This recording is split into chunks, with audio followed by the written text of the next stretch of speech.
ലൈഫിൽ ഉറപ്പായും ബാധിക്കും. എന്റെ ലൈഫ് തകരും എനിക്കറിയില്ല. തന്റെ ലൈഫ് തകരത്തില്ല, തന്റെ ലൈഫ് തകരത്തില്ല. ഉറപ്പായും തകരുന്ന പണിയാ താൻ ചെയ്തോണ്ടിരിക്കുന്നത്.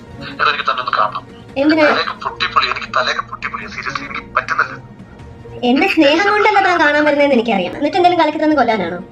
എനിക്ക് തന്നെ കൊല്ലാനാണെങ്കിൽ എത്ര സെക്കൻഡ് വേണമെന്നാ താൻ വിചാരിക്കുന്നത്? എനിക്ക് എന്നാ കൊന്നേരം അതാ തനിക്ക് ഏറ്റവും സേഫ് ആയിട്ടുള്ള കാര്യമല്ലേ? തനിക്ക് തന്നെ കൊല്ലാനാണെങ്കിൽ എനിക്ക് എത്ര സമയം വേണമെന്നാ താൻ വിചാരിക്കുന്നത്? എന്നിട്ട് താൻ മിടുക്കനായിട്ട് അങ്ങ് പോവോ? എന്റെ പെർമിഷൻ ഇല്ലാതെ തന്നെ അത് ഇല്ലാതാക്കണമെന്ന് പറയുന്നത് എന്ത് അർത്ഥത്തിലാണ്?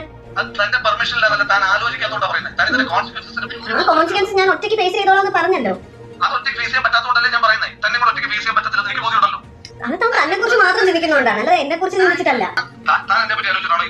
തന്നെ കുറിച്ച് ഞാൻ ആലോചിച്ചില്ലായിരുന്നെങ്കിലോ എന്റെ സുഹൃത്തുക്കളടുത്ത് എനിക്ക് ഇപ്പോഴോ തന്നോട് പേര് പറയായിരുന്നു. അവരെത്രയോ വട്ടം എന്നോട് ചോദിച്ചു അറിയാം. പറയും ഇത്രയും ദിവസമായിട്ട് പറഞ്ഞില്ലല്ലോ.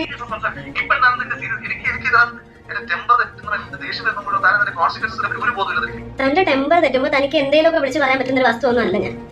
ഇതാണോ തന്റെ ആദർശം? വലിയ ആദർശമാണോ ഇതൊക്കെയാണോ ആദർശം? ലൈഫിൽ കൊണ്ടുപോകണോ ആദർശം? അതുണ്ടായതിനു ശേഷം എനിക്ക് ഉപേക്ഷിക്കാൻ പറ്റത്തില്ലല്ലോ.